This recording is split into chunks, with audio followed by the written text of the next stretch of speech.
Cricket से जुड़ी हर update के लिए हमारे all in one YouTube channel को सब्सक्राइब कीजिए और बगल के नोटिफिकेशन बेल को जरूर दबाएं। दोस्तों, अगर आप भी श्रेयस अय्यर को एक तूफानी बल्लेबाज मानते हैं तो इस वीडियो को दिल से लाइक एक बार जरूर करते हुए जाएं। दोस्तों, एक और बार भारतीय टीम ने तूफानी प्रदर्शन किया टेस्ट मुकाबले में। दोस्तों, भारत और श्रीलंका के दूसरे टेस्ट मुकाबले का आज दूसरा दिन था और दूसरा दिन भी पूरी तरह से भारतीय टीम के हक में रहा और भारतीय टीम ने शानदार प्रदर्शन किया। आइए सबसे पहले दिन की हाईलाइट्स हम देख लेते हैं। समरी की अगर हम पूरी समरी की बात करें तो पहले बल्लेबाजी करते भारतीय टीम ने 252 रन लगा दिए थे अपनी पहली इनिंग में। ऐसे में भारतीय टीम ऑल आउट हो गई थी। उसके बाद श्रीलंका अपनी पहली इनिंग में 186 रन पर 6 विकेट गंवा चुकी थी और पहला दिन समाप्त हो चुका था। दूसरे दिन वापस से श्रीलंका बल्लेबाजी करने उतरी और भारतीय टीम गेंदबाजी करने के लिए उतरी। दोस्तों, दिन के शुरुआत में भारतीय टीम ने 4 बड़े विकेट निकाले श्रीलंका के। दोस्तों, आप सभी को बता दें सबसे पहले 167 रन से दूर थी अभी भी श्रीलंका की टीम भारतीय टीम के ट्रायल से। दोस्तों, आप सभी को बता दें दिन की शुरुआत में पहली विकेट गिरी एम्बुल दिनेया की, जो बुमराह की इस करारी गेंद को पढ़ नहीं पाए। शॉट लगाने के चक्कर में ऋषभ पंत को अपनी कैच दे बैठे और एक रन बनाकर एम्बुल दिनेया अपनी विकेट गंवा बैठे। उनके बाद सुरंगा लक्ष्मण बल्लेबाजी करने आए। दोस्तों, ये भी अश्विन की घूमी थी गेंद को पढ़ नहीं पाए और बुरी तरह से बोल्ड होकर रह गए। सुरंगा लक्ष्मण 5 रन बनाकर अश्विन की गेंद पर बोल्ड होकर रह गए और अपनी विकेट गंवा बैठे। दोस्तों, इनके बाद बल्लेबाजी कर रहे थे डिगवेला और विश्व फर्नांडो। तभी जसप्रीत बुमराह ने उन्हें भी इस शॉट गेंद पर फंसाया। दोस्तों, जाते जाते बल्ले का किनारा लेकर गई दिगवेला के ऋषभ पंत के दस्तानों में गेंद और डिगवेला की विकेट 21 रन पर मिली भारतीय टीम को। और यहीं पर यह बुमराह की इस मैच की 5 विकेट थी और 5 विकेट होल्ड पूरे किए जसप्रीत बुमराह ने इस मुकाबले में। उनके साथ आखिरी विकेट थी विश्व फर्नांडो की, जो 8 रन बनाकर अश्विन की गेंद पर स्टंपिंग आउट हो गए पंत के हाथों और मात्र 109 रन पर भारतीय टीम ने ऑल आउट किया श्रीलंका को। ऐसे में दोस्तों, श्रीलंका के पास ट्रायल अभी भी बाकी था 143 रन का, यानी कि अभी भारतीय टीम 143 रन से आगे थी। दोस्तों, आप सभी को बता दें भारतीय टीम का शानदार प्रदर्शन रहा श्रीलंका को ऑल आउट करने के लिए। अब बारी थी भारतीय टीम की दूसरी इनिंग की बल्लेबाजी की। भारत की तरफ से रोहित शर्मा और मयंक अग्रवाल सलामी बल्लेबाज बनकर आए। इन शुरुआत भारतीय टीम की खराब रही। दोस्तों, मयंक अग्रवाल बुरी तरह से एम्बुल दिनेया की इस गेंद पर फंस कर रह गए। घूमती हुई गेंद को पढ़ नहीं पाए। बल्ले का एज लेकर स्लिप में धनंजय दा सिल्वा के हाथों में गेंद जाकर गिरी और मयंक अग्रवाल 22 रन बनाकर 34 गेंद का सामना करते हुए अपनी विकेट गंवा बैठे। दोस्तों, उनके बाद रोहित शर्मा एक अच्छी पारी खेल रहे थे और अपने अर्धशतक के पास भी पहुंच चुके थे। जब वो 46 रन पर खेल रहे थे तभी धनंजय दा सिल्वा की इस गेंद पर बड़ा शॉट मारने के चक्कर में आगे निकल बैठे। शॉट तो लगाया रोहित शर्मा ने, लेकिन गेंद जाकर गिरी बाउंड्री पर एंजेलो मैथ्यूज की गोदी में, जिसके चलते रोहित शर्मा मात्र अपने 4 रन से अर्धशतक से चूक गए और 46 रन बनाकर इस मुकाबले में आउट हो गए कप्तान। उनके बाद हनुमा विहारी स्वीप शॉट खेलने के चक्कर में जय विक्रमा की गेंद पर इस तरीके से बोल्ड होकर रह गए। दोस्तों, इस गेंद पर हनुमा विहारी चारों खाने चित्त होकर रह गए। इसी के साथ हनुमा विहारी भी 35 रन बनाकर जय विक्रमा की गेंद पर बुरी तरह से बोल्ड होकर रह गए। उनके बाद बल्लेबाजी करने आए थे विराट कोहली। दोस्तों, विराट कोहली भी इस मुकाबले में ज्यादा बड़ी पारी नहीं खेल पाए। दोस्तों, जय विक्रमा की इस गेंद को पढ़ नहीं पाए और गेंद विकेटों के बीचों बीच बैट्स पर लग गई, जिसके चलते अंपायर ने इस डिसीजन को भी आउट दिया। विराट कोहली ने रिव्यू भी नहीं लिया क्योंकि गेंद बैट्स के सामने लग रही थी, जिसके चलते कोहली भी 13 रन बनाकर जय विक्रमा की गेंद पर आउट हुए। लेकिन उनके बाद मैदान पर आया ऋषभ पंत का तूफान। दोस्तों, T20 से भी खतरनाक बल्लेबाजी की ऋषभ पंत ने इस मुकाबले में ऐसी धाकड़ बल्लेबाजी की मानो श्रीलंका के पर छक्के उड़ाकर रख दिए। 2 छक्के और 7 चौकों की मदद से ऋषभ पंत ने अपना तूफानी अर्धशतक पूरा किया सिर्फ 30 गेंदों में। 231वीं गेंद पर भी छक्का लगाने की चाह में इस तरीके से बड़ा शॉट तो खेल बैठे ऋषभ पंत, लेकिन गेंद के नीचे जया विक्रमा गेंदबाज आ गए, जिसके चलते 50 रन बनाकर ऋषभ पंत आउट हुए 31 गेंदों का सामना करते हुए। T20 से भी खतरनाक बल्लेबाजी की ऋषभ पंत ने। ऋषभ पंत के आउट होने के बाद मैदान पर श्रेयस अय्यर आए बल्लेबाजी करने के लिए और इनका साथ दे रहे थे साथ जडेजा। दोनों के बीच में बेहतरीन साझेदारी हो रही थी, जिसके चलते तूफानी बल्लेबाजी की श्रेयस अय्यर ने और अपना तूफानी अर्धशतक लगाया। दोस्तों, तूफानी फॉर्म में चल रहे हैं श्रेयस अय्यर। उनका साथ दे रहे थे भारतीय टीम के सबसे बेहतरीन ऑलराउंडर सर जडेजा। दोस्तों, आप सभी को बता दें सर जडेजा अपनी छोटी पारी को बड़ी पारी में कन्वर्ट नहीं कर पाए। दोस्तों, जैसे उनके सामने विश्व फर्नांडो गेंदबाजी करने आए तो इनसाइड एज के चलते वो इस तरीके से बोल्ड होकर रह गए और यहीं पर सर जडेजा की विकेट गई और दोनों के बीच में पार्टनरशिप भी टूट गई। 222 रन बनाकर सर जडेजा इस मुकाबले में आउट हुए। तो उनके बाद रविचंद्रन अश्विन आए थे बल्लेबाजी करने के लिए, लेकिन अश्विन भी मैदान पर ज्यादा देर टिक नहीं पाए। दोस्तों, आप सभी को बता दें घूमती हुई गेंद पर अश्विन भी इस तरीके से फंस कर रह गए और इसी के साथ जय विक्रमा ने 13 रन पर अश्विन को पवेलियन का रास्ता दिखाया। दोस्तों, उनके बाद सबसे बड़ा झटका लगा श्रेयस अय्यर के रूप में। दोस्तों, आप सभी को बता दें एम्बुल दिनेया की घूमती हुई गेंद को पढ़ नहीं पाए श्रेयस अय्यर। हालांकि उन्होंने LBW की अपील के बाद रिव्यू लेने का ही फैसला किया, लेकिन अंपायर ने उन्हें आउट दिया और 67 रन पर श्रेयस अय्यर की बड़ी विकेट मिली श्रीलंका को। तो 8 विकेट गिर चुके थे। उसके बाद ही अक्षर पटेल भी शॉट खेलने के चक्कर में बुरी तरह से बोल्ड हो बैठे। 200 एम्बुल देने आई गेंद पर अक्षर पटेल बोल्ड होकर रह गए। के साथ पवेलियन में से रोहित शर्मा ने डिक्लेयर करने का फैसला किया और 303 रन पर भारतीय टीम ने डिक्लेयर किया और श्रीलंका को मुकाबला जीतने के लिए 447 रन लगाने थे। ऐसे में 447 रन के लक्ष्य का पीछा करने उतरे श्रीलंका के सलामी बल्लेबाज तिरिमने और करुणारत्ने। इन दोनों की सलामी जोड़ी ज्यादा देर तक मैदान पर टिक नहीं पाई जसप्रीत बुमराह की गेंदबाजी के आगे। दोस्तों आप सभी को बता दें, तिरिमने को इस तरह से LBW आउट कराकर रख दिया जसप्रीत बुमराह ने। हालांकि तिरिमने ने इसके बाद रिव्यू लेने का फैसला किया। रिव्यू में भी अंपायर ने इन्हें आउट दिया। इसी के साथ तिरिमने तो 0 रन पर गए, उनके साथ श्रीलंका का रिव्यू भी गया। दोस्तों उसके बाद मैदान पर बल्लेबाजी कर रहे थे श्रीलंका के कप्तान करुणारत्ने और बल्लेबाजी करने आए थे कुशाल मेंडिस। इसी के साथ श्रीलंका ने दूसरी इनिंग में लगाए हैं 28 रन 1 विकेट के नुकसान पर। ऐसे में अभी भी श्रीलंका के कप्तान करुणारत्ने और कुशाल मेंडिस बल्लेबाजी कर रहे हैं। अब 419 रन तीसरे दिन लगाने हैं श्रीलंका को और भारतीय टीम को 9 विकेट चाहिए। दोस्तों आपको भारतीय टीम का यह प्रदर्शन कैसा लगा हमें कमेंट में। दोस्तों भारत और श्रीलंका के पहले टेस्ट मुकाबले का दूसरा दिन शुरू होने वाला है। दोस्तों बेंगलोर के मैदान पर खेला जा रहा है डे नाइट मुकाबला भारत और श्रीलंका के बीच में। दोस्तों पहले दिन की अगर हम बात करें तो पहले दिन भारतीय टीम ने पहले बल्लेबाजी करते हुए 252 रन लगा दिए थे और भारतीय टीम ऑल आउट हो गई थी। नहीं उसके बाद श्रीलंका पहली इनिंग में बल्लेबाजी करने उतरी और भारतीय टीम ने मात्र 86 रन पर ही 6 बड़े विकेट गिरा दिए श्रीलंका की टीम के और श्रीलंका 167 रन से पीछे चल रही थी भारतीय टीम से। ऐसे में यहीं पर पहला दिन समाप्त हो गया और श्रीलंका के 2 बल्लेबाज बल्लेबाजी कर रहे थे। एम्बुल दनेया जो कि एक स्पिन गेंदबाज हैं और उनके साथ बल्लेबाजी कर रहे थे डिक वेला जो कि विकेट कीपर बल्लेबाज है। अब बात कर लेते हैं दूसरे दिन के खेल की। दोस्तों दूसरे दिन ये दोनों ही बल्लेबाज वापस से बल्लेबाजी करने आएंगे। दोस्तों डिक वेला अच्छी फॉर्म में नजर आ रहे हैं। ऐसा उम्मीद की जा रही है कि वो इस मुकाबले में तूफानी अर्धशतक लगाएंगे। दोस्तों भारतीय टीम की गेंदबाजी की अगर हम बात करें तो जसप्रीत बुमराह ने 3 बड़े विकेट निकाले जो अपने आप में ही काफी बड़ी बात थी।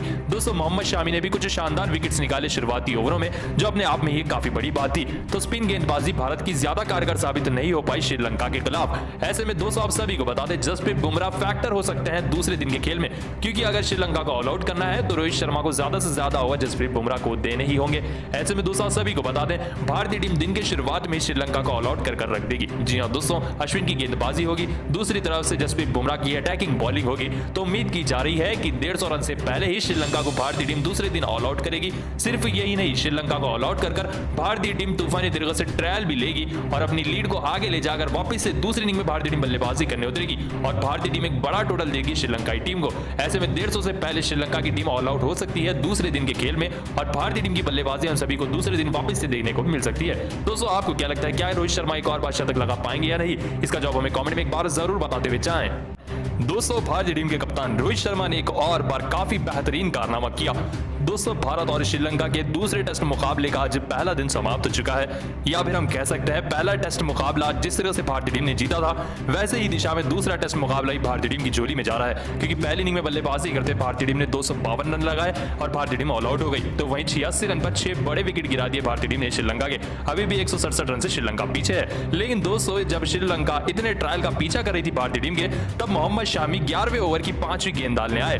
तब रोहित शर्मा ने अपनी कप्तानी का जलवा दिखाया, जिसे देख आप भी मानेंगे रोहित शर्मा भारतीय टीम के एक सफल कप्तान है। दोस्तों आप सभी को बता दें शामी की तेज तर्रार गेंद को पढ़ नहीं पाए बल्लेबाज संजया और गेंद लग गई बैट्स पर। ऐसे में शामी ने अपील तो की लेकिन अंपायर ने इसे नॉट आउट दिया। दोस्तों तभी रोहित शर्मा ने पूरी टीम को बुलाया, खास करके ऋषभ पंत को बुलाया, क्योंकि एक विकेट कीपर विकेटों के सबसे पास होता है। उन्होंने ऋषभ पंत से काफी देर तक बात की और थोड़ा सा गुस्सा होकर पूछा कि किस डायरेक्शन में बॉल जा रही थी, क्या स्टंप्स पर लग सकती है नहीं। ऐसे में ऋषभ पंत की बात सुनकर डीआरएस लेने का फैसला किया रोहित शर्मा ने।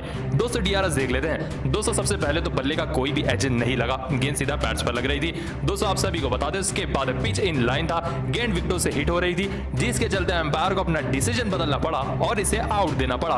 दोस्तों आप सभी को बता दें रोहित शर्मा के इस रिव्यू के बाद मोहम्मद शामी हद से ज्यादा खुश होते हुए नजर आए। उन्हें ऐसा लगा कि एक जीवन दान मिल चुका है उन्हें। दोस्तों धनंजय दा सिल्वा को मात्र 10 रन पर मोहम्मद शामी ने एलबीडब्ल्यू तो कराया, लेकिन ये विकेट का क्रेडिट सबसे ज्यादा रोहित शर्मा को गया, क्योंकि रोहित शर्मा ने अपने दिमाग का इस्तेमाल करते हुए सभी खिलाड़ियों से पूछकर फटाफट रिव्यू लेने का फैसला किया और वो रिव्यू भी कारगर साबित हुआ, जिसके चलते भारतीय टीम को एक और बड़ी विकेट मिली श्रीलंका की और भारतीय टीम और भी ज्यादा मजबूत स्थिति में आ गई। दोस्तों आप रोहित की इस कप्तानी को 10 में से कितने नंबर देना चाहेंगे? इसका जवाब हमें कमेंट में एक बार जरूर बताते हुए जाएं। दोस्तों एक और बार रोहित शर्मा की कप्तानी भारत में छा गई दूसरे टेस्ट मुकाबले में। दोस्तों भारत और श्रीलंका के बीच में दूसरा टेस्ट मुकाबला शानदार तरीके से हुआ।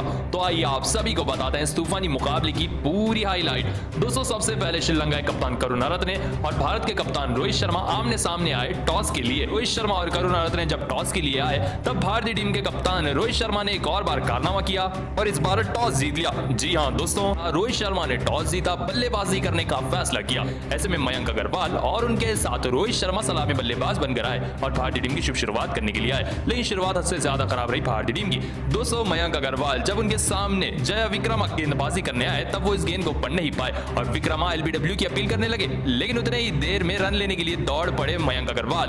दोस्तों, आप सभी को बता दें, दूसरे एंड से अंपायर ने इशारा किया कि ये नो बॉल है। अब एलबीडब्ल्यू की अपील तो हो नहीं सकती नो बॉल पे, लेकिन डिक वेला ने उधर से रन आउट कर रख दिया मयंक अग्रवाल को, क्योंकि वो रन लेने के चक्कर में काफी आगे निकल चुके थे, जिसके चलते एक अजीबोगरीब तरीके से नो बॉल पर रन आउट हो बैठे मयंक अग्रवाल। क्रिकेट के इतिहास में एक अनोखा कारनामा हुआ। उनके बाद रोहित शर्मा और हनुमा विहारी जो कि तीसरे नंबर पर आए थे, दोनों ने मिलकर पार्टनरशिप करने का फैसला किया। रोहित शर्मा ही बल्लेबाजी कर रहे थे और हनुमा विहारी बल्लेबाजी कर रहे थे, लेकिन तभी एम्बुल देनेया को पढ़ नहीं पाए रोहित शर्मा। दोस्तों, एम्बुल देनेया की आगे आती हुई गेंद को टच करने की चक्कर में खेल बैठे रोहित शर्मा।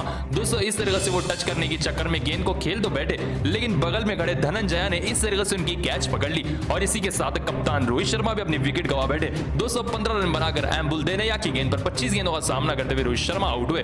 ऐसे में उनके बाद मैदान पर बल्लेबाजी करने आए विराट कोहली। बाद विराट कोहली भी ज्यादा देर मैदान पर टिक नहीं पाए, तो एम्बुल देनेया की इस गेंद को पढ़ नहीं पाए विराट कोहली। गेंद उनके पैड्स के बीचों बीच लगी, जिसके चलते अंपायर ने उन्हें एलबीडब्ल्यू आउट दिया। दोस्तों, उन्होंने रिव्यू भी नहीं लिया, जिसके चलते विराट कोहली 23 रन बनाकर धनंजया की गेंद पर एलबीडब्ल्यू आउट हुए। उनके बाद हनुमा विहारी इस तरीके से आउट हुए। दोस्तों, 31 रन बनाकर हनुमा विहारी जया विक्रमा की गेंद पर विकेट कीपर डिक वेला को इस तरीके से कैच दे बैठे और हनुमा विहारी जो कि तीसरे नंबर पर आए थे, ये 31 रन बनाकर आउट होकर रह गए। दोस्तों, आप सभी को बता दें, इनके बाद मैदान पर श्रेयस अय्यर ने बेहतरीन बल्लेबाजी की और साथ ही साथ इस मुकाबले में अपना तूफानी अर्धशतक भी पूरा किया और अंत तक बल्लेबाजी भी की, लेकिन विकेट कीपर बल्लेबाज ऋषभ पंत इस बार अपना जादू मैदान पर नहीं बिखर पाए। 240 रन बनाकर एम्बुल देनेया की इस गेंद को पढ़ नहीं पाए पंत और इस तरीके से बोल्ड होकर रह गए। दोस्तों, अपने अर्धशतक से चूक गए ऋषभ पंत और 39 रन बनाकर एम्बुल देनेया की गेंद पर बुरी तरीके से बोल्ड होकर रह गए। दोस्तों, उनके बाद सर जडेजा भी इस तरीके से आउट हुए। एम्बुल देनेया की शॉर्ट गेंद पर स्लिप में खड़े तिरिमन्ने को अपनी कैच दे बैठे साथ जडेजा इस तरीके से, और यहीं पर साथ जडेजा मात्र 4 रन बनाकर एम्बुल देनेया की गेंद पर तिरिमन्ने को अपनी कैच देकर आउट हो गए। उनके बाद रविचंद्रन अश्विन धनंजया की इस गेंद पर स्लिप में अपनी कैच दे बैठे और अश्विन भी मात्र 13 रन बनाकर धनंजया की गेंद पर डिक वेले को अपनी कैच देकर आउट होकर रह गए। दोस्तों, उनके बाद अक्षर पटेल इस तरीके से बोल्ड होकर रह गए। सुरंगा लकमल की अंदर आती हुई गेंद पर मात्र 9 रन बनाकर अक्षर पटेल भी बुरी तरीके से बोल्ड होकर रह गए। दोस्तों, अब बात कर लेते हैं अक्षर पटेल की, जिन्होंने अंत तक बल्लेबाजी की। दूसरे एंड से विकेटें जा रही थी, लेकिन एक एंड से बल्लेबाजी कर रहे थे। टेल एंडर मोहम्मद शामी आए बल्लेबाजी करने के लिए। दोस्तों, जया विक्रमा की गेंद पर बड़ा शॉट खेलने की कोशिश में मोहम्मद शामी, डिक वेला जो कि विकेट कीपर थे, इन्हीं को अपनी कैच दे बैठे और मोहम्मद शामी की भी पारी यहीं पर समाप्त हुई। मात्र 5 रन बनाकर मोहम्मद शामी भी आउट होकर रह गए। 9 विकेट गिर चुके थे। मैदान पर अभी भी श्रेयस अय्यर और जसप्रीत बुमराह बल्लेबाजी कर रहे थे। ऐसे में दोस्तों, आप सभी को बता दें, काफी बड़े बड़े शॉट खेले अय्यर ने और अपनी सेंचुरी के ऊपर नजरें गड़ा बैठे थे। तो 52 रन पर आ चुके थे श्रेयस अय्यर। छक्का लगाने की चाह में क्रीज से ज्यादा बाहर आ बैठे श्रेयस अय्यर और पीछे डिक वेला ने इन्हें स्टंपिंग आउट करा दिया 52 के स्कोर पर। मात्र 8 रन से अपने शतक से चूक गए श्रेयस अय्यर, जिसके चलते भारतीय टीम 252 रन पर ऑल आउट हो गई।